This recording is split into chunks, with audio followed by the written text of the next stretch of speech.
tugenderera omuniziko amakalulu kaliwa. Merry Christmas, Merry Christmas.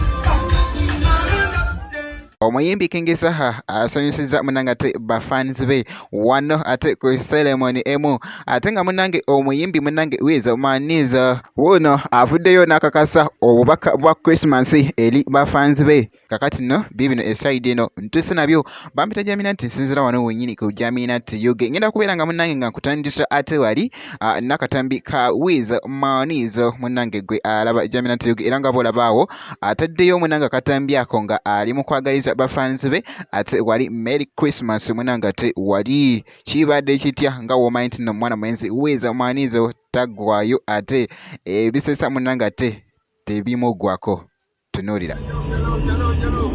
Merry Christmas, Merry Christmas. It's a boy Wiza Maniza out of the good life. Yo, I want to wish every good life member, every Ugandan, every all over the world a Merry Christmas and a Happy New Year. See you when you see me.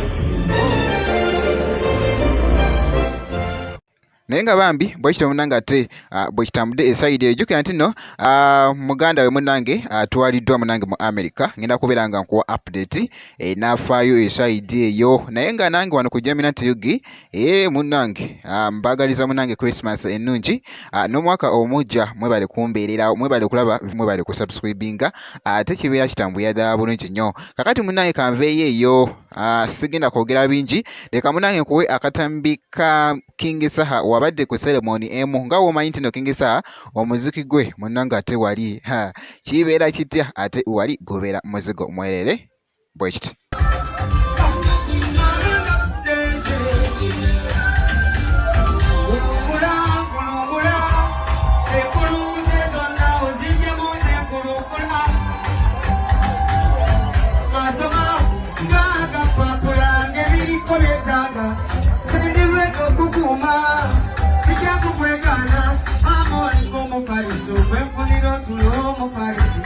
Tugenderera omuniziko amakalulu kaliwa.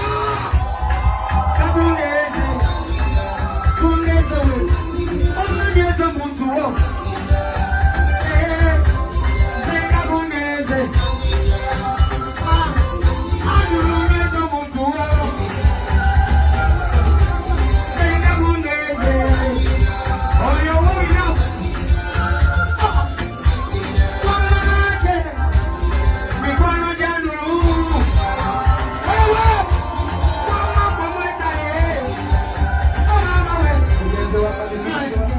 naye nga bwekityo munange ate bwekitambudde esayidi eyo ngenda kubeera nga nkomawo ate maseyo n'ezi update endala bwekiti.